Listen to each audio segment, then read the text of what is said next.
La réserve du Masai Mara, au Kenya. L'un des lieux emblématiques de la vie sauvage, avec ses hôtes de toujours. Les herbivores en perpétuel mouvement et les carnassiers en embuscade. Cette image de la savane africaine s'impose comme une évidence. Pourtant, les scènes qui vont suivre nous montreront que l'existence de tous ces animaux ne se résume pas à la simple alternative manger ou éviter d'être mangé.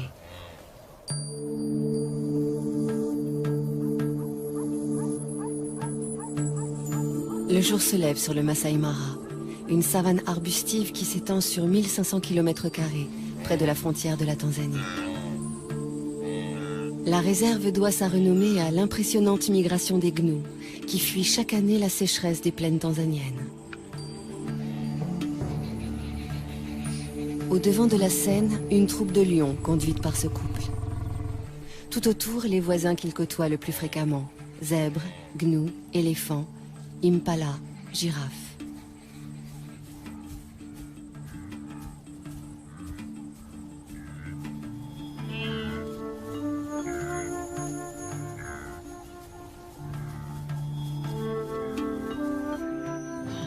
Les amours de ces deux lions constituent à eux seuls une pièce en plusieurs actes.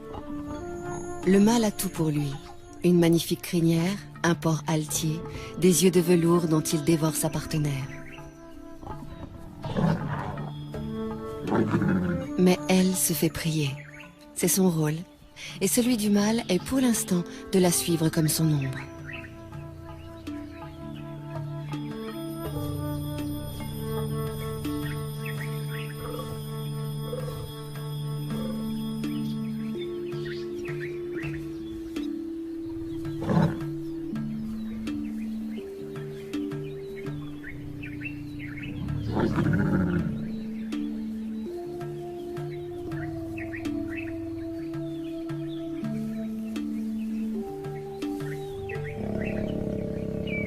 Les chaleurs de la lionne durent 4 à 6 jours, avec au moins 24 heures de prémices.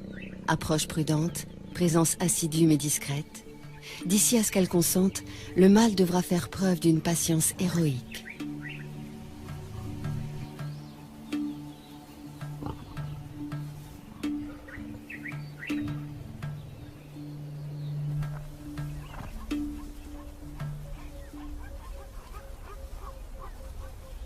Pourquoi tant d'herbivores dans le Masai Mara? Parce que nous sommes en février, période où cette savane offre une herbe fraîche, riche en protéines. De jeunes pousses surgit 2 à 3 semaines après les pluies. Pour s'en repaître, les gnous sont prêts à parcourir 700 km depuis les plaines du Serengeti au sud.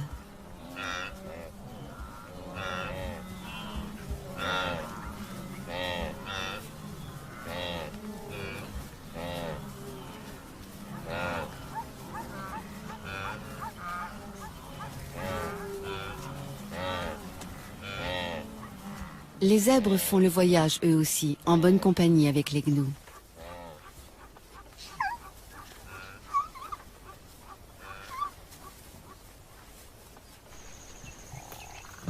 Comme il se doit, les lions prennent leur tribu sur ces troupeaux, ou plutôt les lionnes, puisque ce sont elles qui chassent.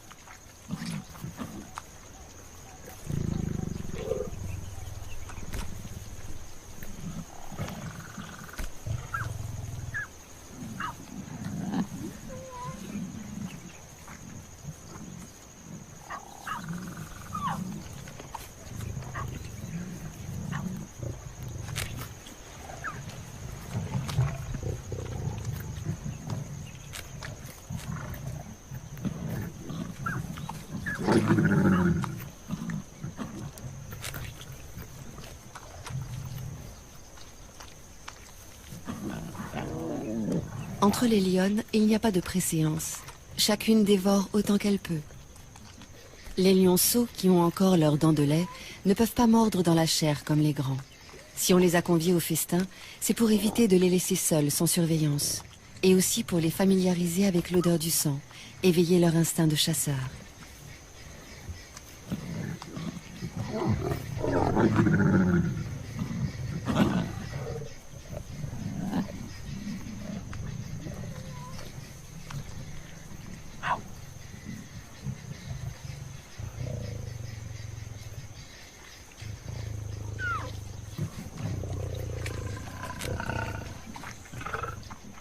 Celle-ci est la plus experte de la troupe. C'est elle qui dirige les opérations lors des chasses collectives. Une fois rassasiée, elle surveille les alentours. Une aussi belle prise pourrait attirer une troupe rivale. Et alors, gare aux petits.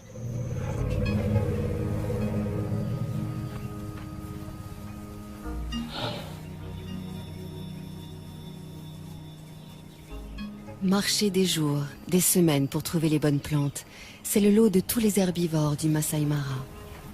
Les éléphants choisissent de se déplacer au petit matin pour éviter les grosses chaleurs. Quel ennui, ces longues traversées pour des adolescents toujours prêts à jouer.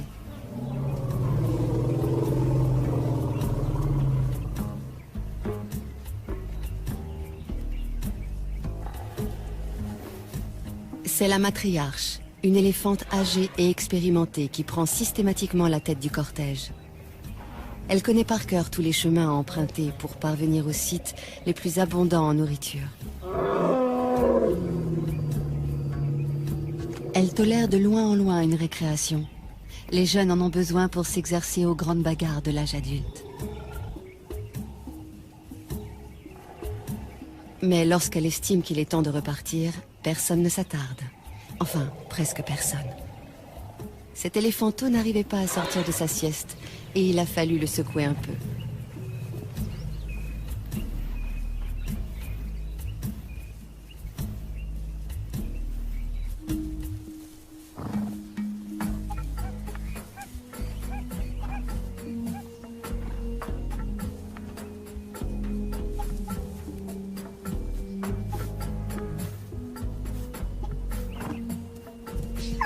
Un étalon pour plusieurs juments qui lui restent fidèles toute leur vie. Les petits harems que forment les zèbres de Burchell vivent plutôt harmonieusement, avec juste les querelles d'usage. Du moins, tant que ces différentes familles peuvent s'isoler les unes des autres. Mais à l'époque des migrations, surtout si elles coïncident avec celle des amours, la promiscuité génère de violentes rivalités entre les adultes.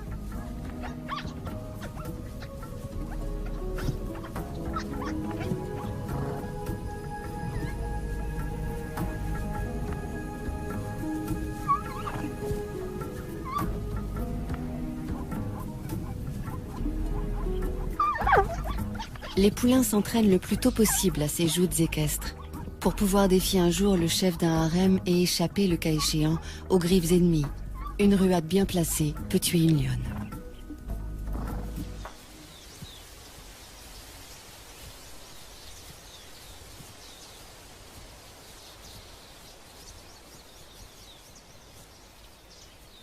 Quand on a la tête perchée à plus de 5 mètres du sol, on repère facilement les dangereux carnivores. C'est l'un des avantages de cette morphologie insolite. L'autre étant de pouvoir atteindre les sommets des arbres inaccessibles aux herbivores lambda.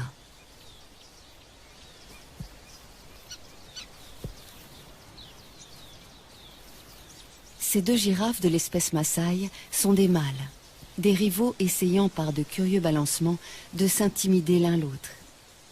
Aucun des deux ne voulant abandonner, il va falloir en venir au coup.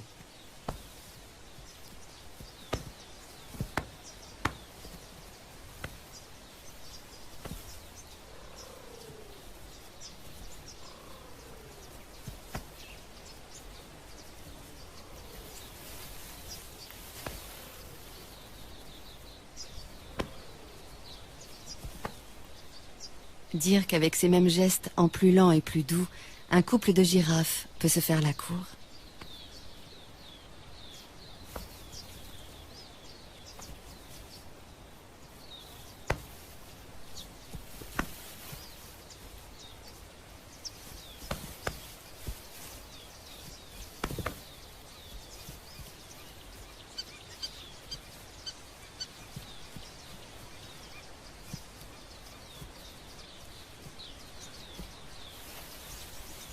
Les girafes Maasai vivent en petites troupes sous la coupe d'un seul mâle.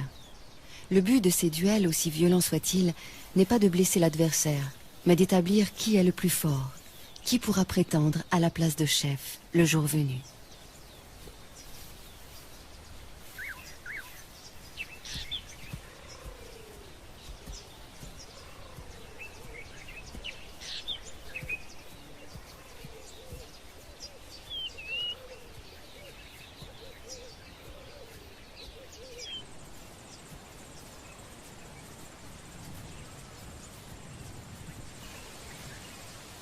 À longueur de journée, les troupes qui comptent parfois jusqu'à 30 ou 40 femelles et jeunes se déplacent pour chercher de la nourriture.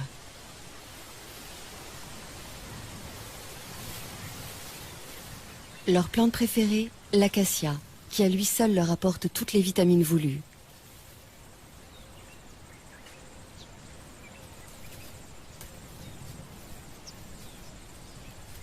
L'acacia est hérissée d'épines, mais peu importe. Les girafes ont la bouche totalement insensible et la langue assez souple pour détacher les feuilles sans s'égratigner.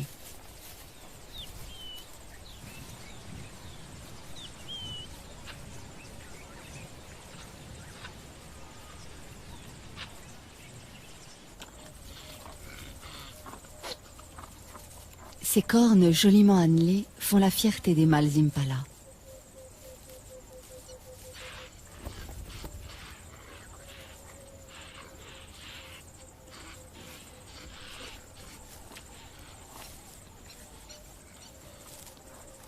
Elles peuvent mesurer jusqu'à 80 cm et ont un pouvoir de séduction qui ne laisse aucune femelle indifférente.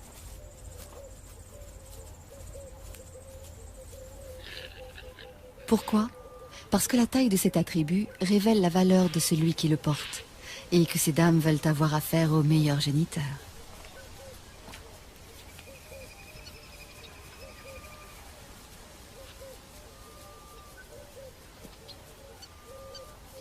À la saison des amours, le mâle dominant s'approprie un vaste territoire. Les femelles qui traversent son fief sont à lui et il repousse quiconque essaie de les approcher. Une tâche exténuante, surtout que ces harems de 100 femelles ou plus attirent de nombreux prétendants fortement motivés.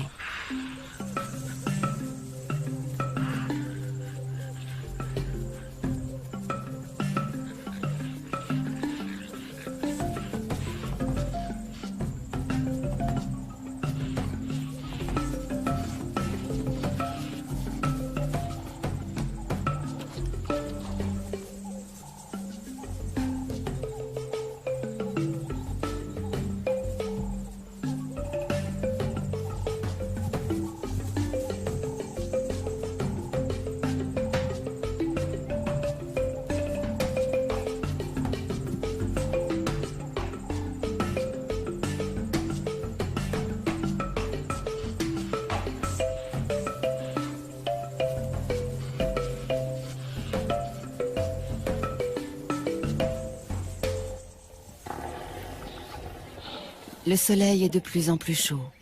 La matriarche a su conduire sa troupe près d'une zone ombragée où poussent les meilleures graminées de la saison. Ces moments de convivialité incitent à échanger. Les éléphants ont une façon très touchante de se saluer ou de se déclarer leur affection mutuelle.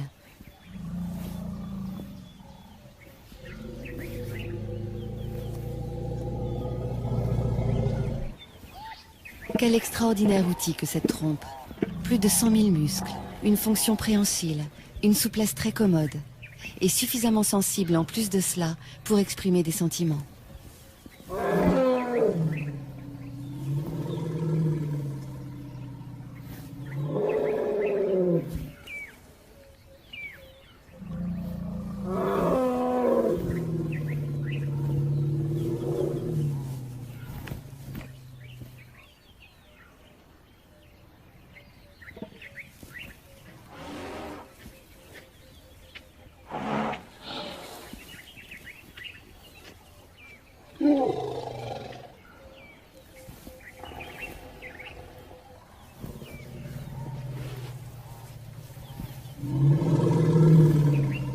Lors de ces pauses, les éléphanteaux restent constamment sous bonne garde.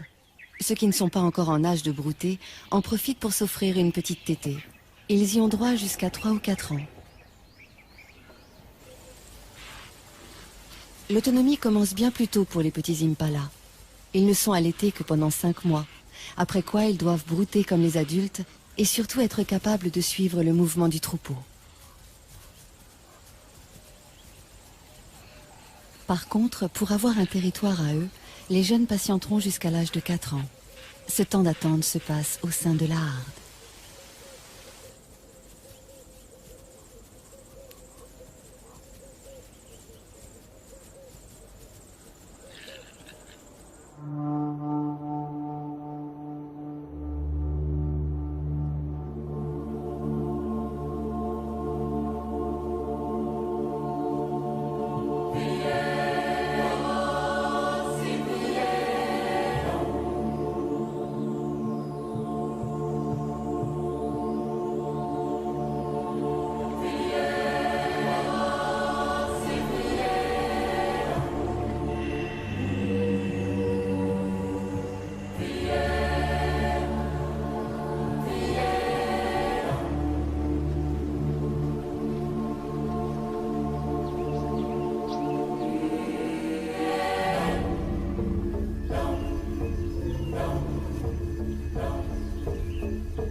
Une fille de la matriarche vient de mettre au monde son petit.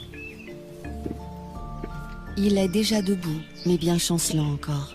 Et pendant un assez long moment, la mère et l'éléphante restés pour l'assister vont l'encourager à tenir sur ses pattes pour aller téter.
C'est presque gagné.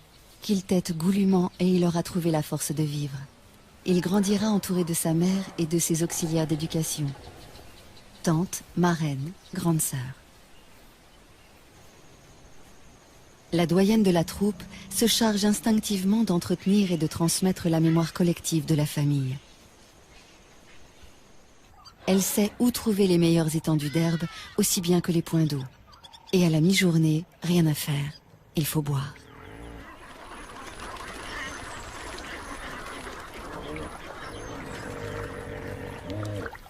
Ce ne sont pas 3 hippopotames somnolents qui vont les empêcher de se désaltérer.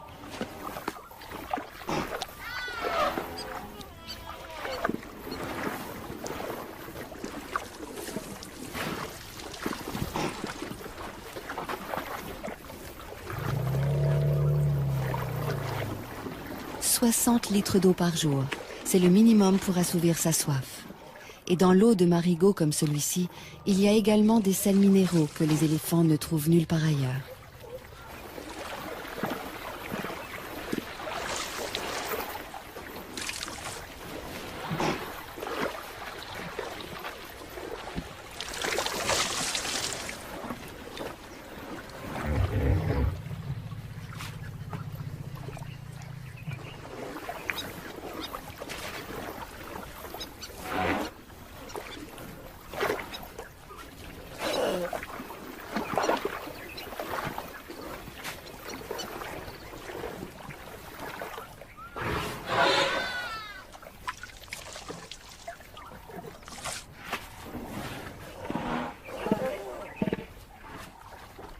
Les mares sont non seulement des abreuvoirs, mais aussi des points fixes où les mâles solitaires peuvent reprendre contact avec la troupe pour éventuellement s'accoupler avec des femelles.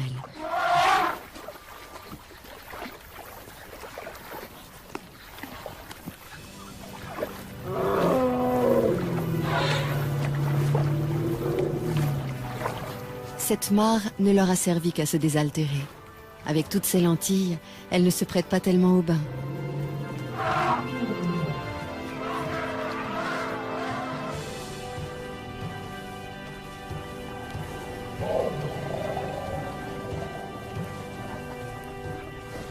Le bain est indispensable pour éliminer les poux qui s'incrustent dans les replis de la peau. Bain classique dans l'eau, bain debout, tout aussi radical pour asphyxier les parasites, ou encore une douche de gadou.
s'asperger de poussière. Autre technique pour se débarrasser des bestioles qui vous harcèlent.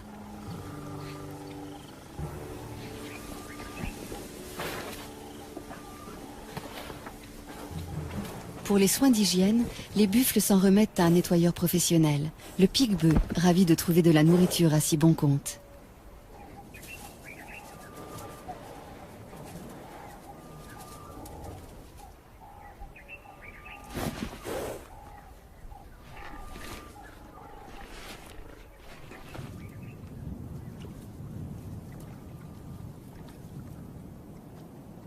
Une sentinelle dans un drôle d'uniforme.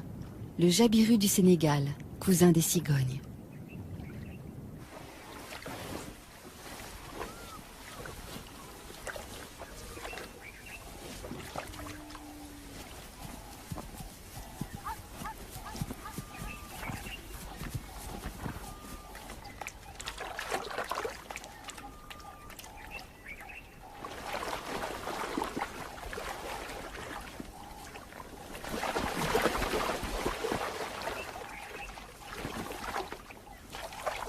Trouver de quoi boire est une obsession quotidienne pour toutes les espèces de la savane.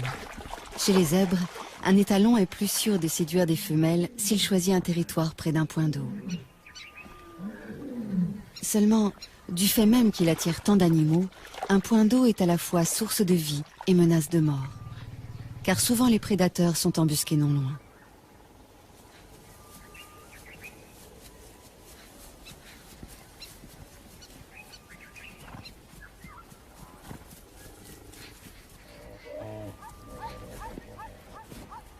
Se rassembler, faire bloc, c'est la meilleure des défenses. Surtout ne jamais s'isoler du troupeau, les chasseurs n'attendent que cela.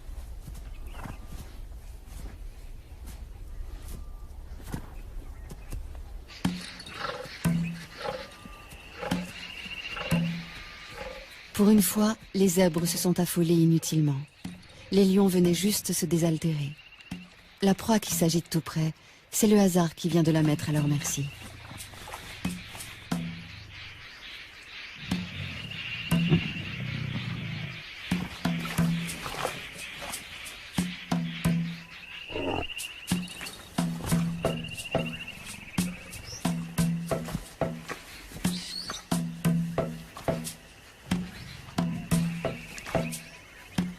Le jeune mâle aussi a du mal à se dépêtrer de la vase. Mais hélas, moins que le zèbre lourdement handicapé par son poids.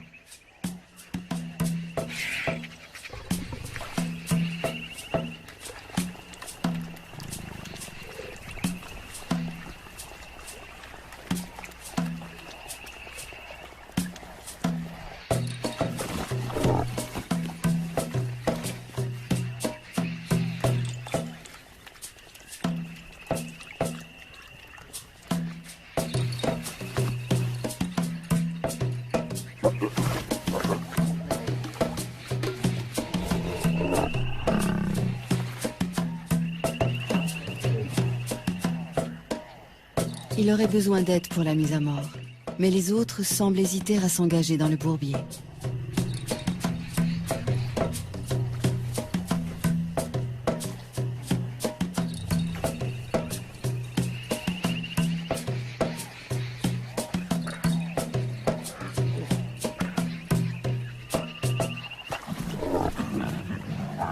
Certains préfèrent chahuter pour l'instant.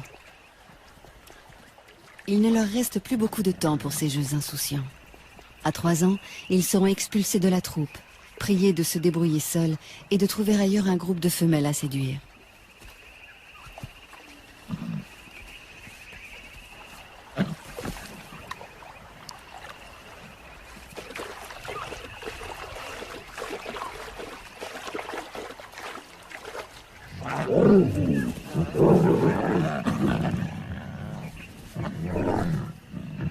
Lorsqu'ils simulent des combats et se chamaillent, ces adolescents préparent leur vie future de mâles dominants et de chasseurs. Ces entraînements développent la force physique et la réactivité.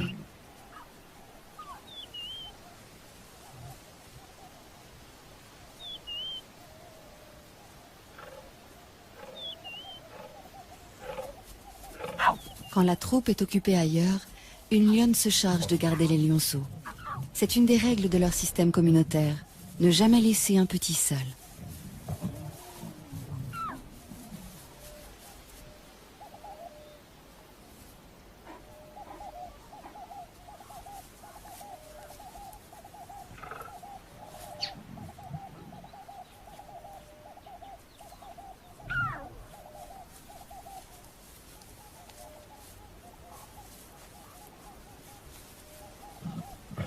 Qu'ils soient les siens ou ceux d'une autre, la lionne les allaite sans aucune discrimination.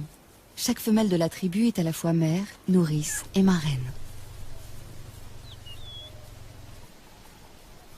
Pourquoi faut-il éviter à tout prix de laisser les lionceaux livrés à eux-mêmes? Par crainte des hyènes, qui peuvent rôder dans la savane, mais aussi à cause des lions eux-mêmes.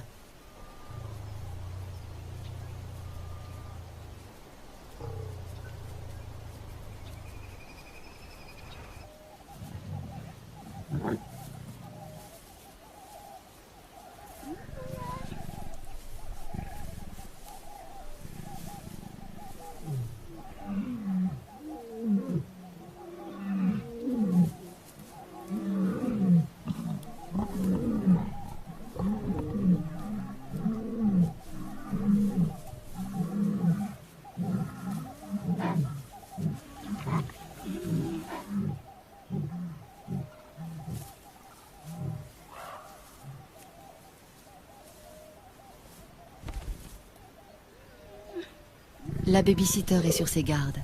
Elle sait bien que les jeunes mâles célibataires qui errent en quête d'une troupe à conquérir sont parfois affamés, hargneux, donc dangereux.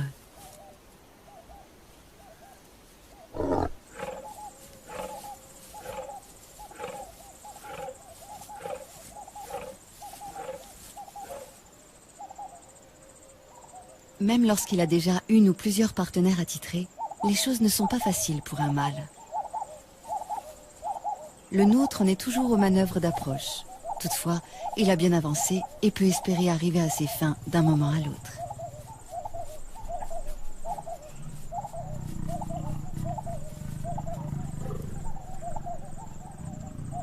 Le premier des quelques 200 accouplements qui auront lieu pendant leur idylle. Désormais, il y en aura un tous les quarts d'heure environ.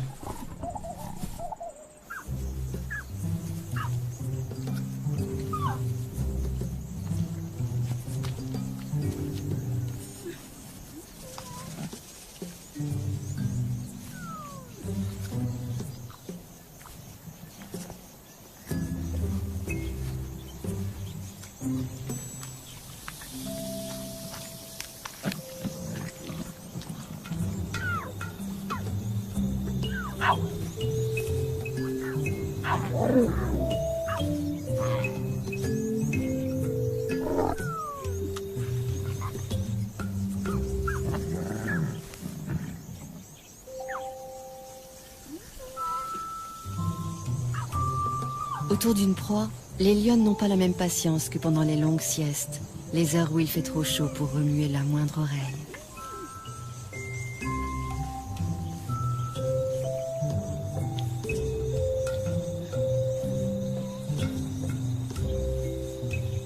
Encore que pour les lionceaux, les siestes se transforment immanquablement en bagarres sans fin.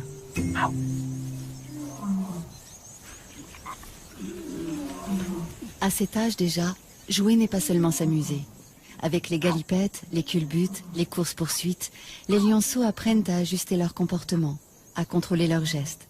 C'est ainsi qu'ils établissent leur rapport hiérarchique et leur code.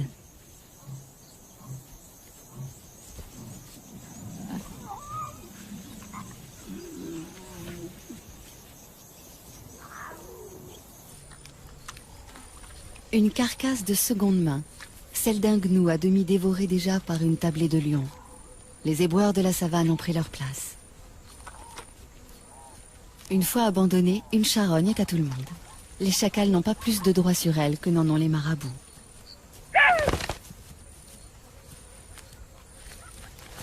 Harcelés par les marabouts, les chacals ont préféré s'en aller, mais non sans emporter un magnifique trophée, la queue du gnou.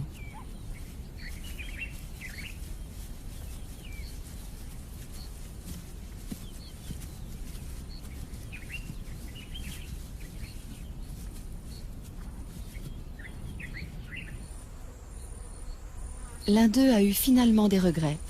Pourquoi avoir délaissé une si belle proie? La mémoire ne tarde pas à lui revenir.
C'est bien beau de jouer, mais ça ne remplit pas l'estomac.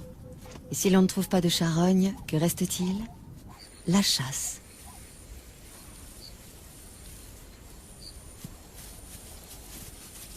Les topis, comme les gnous, savent utiliser cornes et sabots quand il s'agit de défendre leurs petits.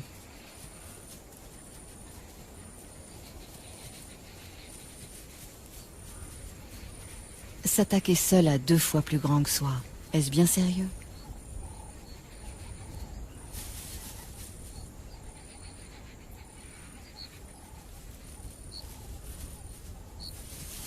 Il faudrait, c'est évident, s'y mettre à plusieurs, mais où sont les renforts?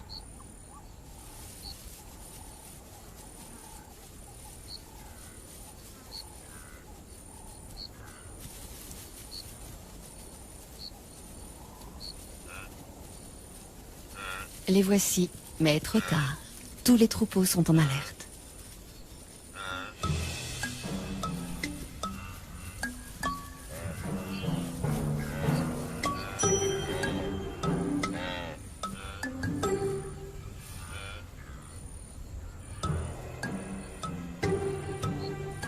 Des gnous, on connaît surtout les immenses cortèges marchant vers leur terre promise. Quand un troupeau interrompt sa progression, c'est pour la bonne cause, l'amour. Les mâles, âgés d'au moins 3 ans, cherchent à rassembler autour d'eux le plus possible de femelles. Pour cela, ils font de grandes cavalcades et jouent à se battre, juste pour attirer leur attention.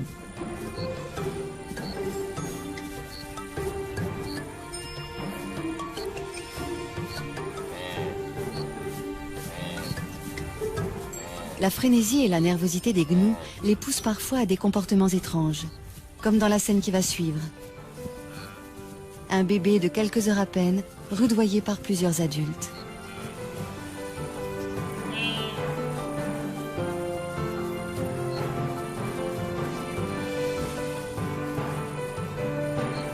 Veulent-ils l'entraîner à courir, pour lui apprendre qu'il faut toujours être prêt à fuir ou à suivre le troupeau sans trébucher? Ce n'est là qu'une hypothèse.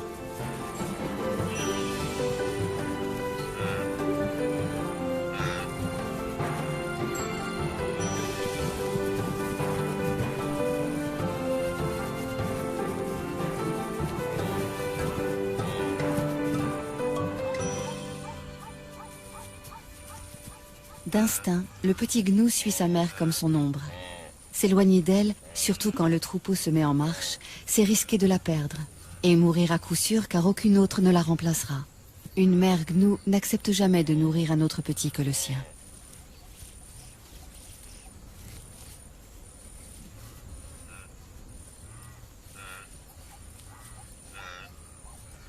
Parce qu'il doit se lancer sans délai dans cette vie itinérante, le bébé gnou est le plus précoce de tous les herbivores. Il est debout et en état de marcher 10 minutes après sa naissance. Ensuite, il n'a plus qu'à suivre le grand mouvement collectif qui lui fera parcourir, s'il résiste à tous les aléas, des dizaines de milliers de kilomètres par an.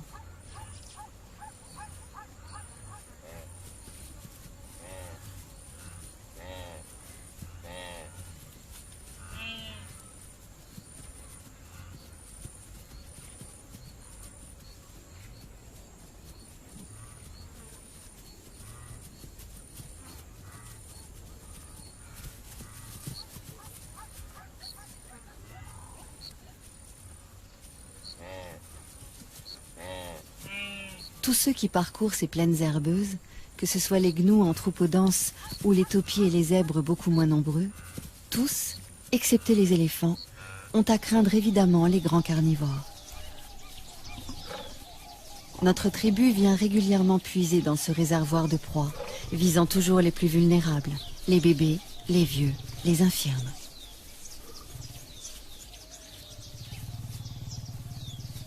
Sans doute les lionnes ont-elles fait bonne chère il y a peu, car la chasse n'est pas à l'ordre du jour. L'humeur est plutôt câline et espiègle.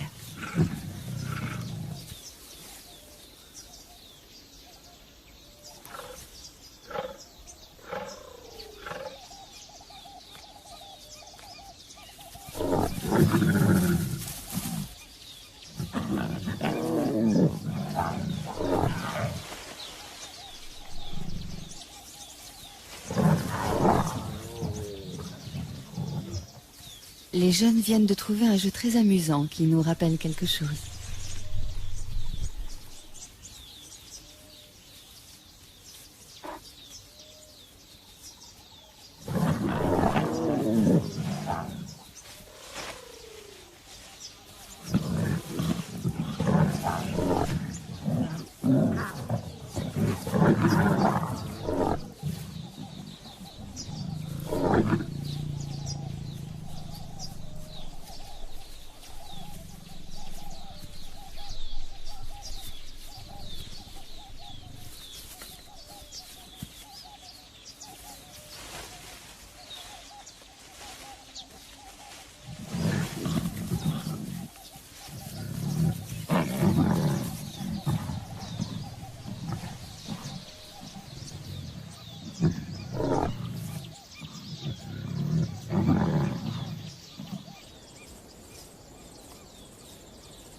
Troisième acte dans le parcours amoureux de nos deux héros. Roméo vient réclamer ou proposer une énième copulation.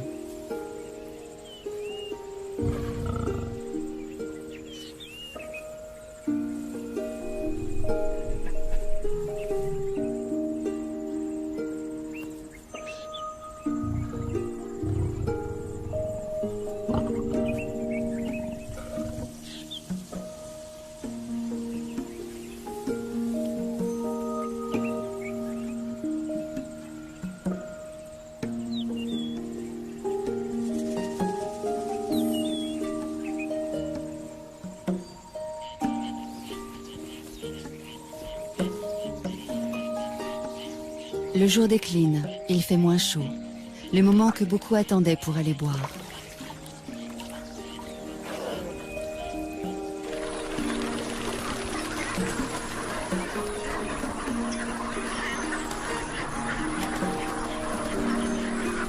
Autour de la mare des lions, tout semble palpiter au ralenti, comme si la fatigue de la journée se faisait sentir chez toutes les espèces.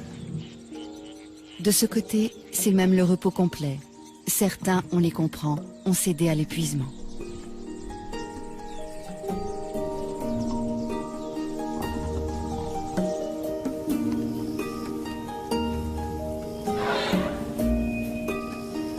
La nuit va bientôt tomber sur le Masai Mara où évoluent jour après jour les éternels nomades, les chasseurs chevronnés et tant d'autres animaux.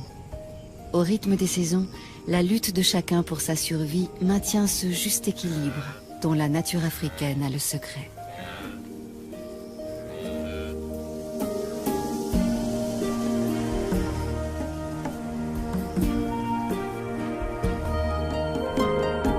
Demain, nous gambaderons dans la nature australienne à la rencontre d'un animal bondissant, le kangourou. Mais pour l'heure, cinéma. Un face-à-face entre Jean-Paul Belmondo et Charles Vanel dans L'aîné des fers chauds de Jean-Pierre Melville.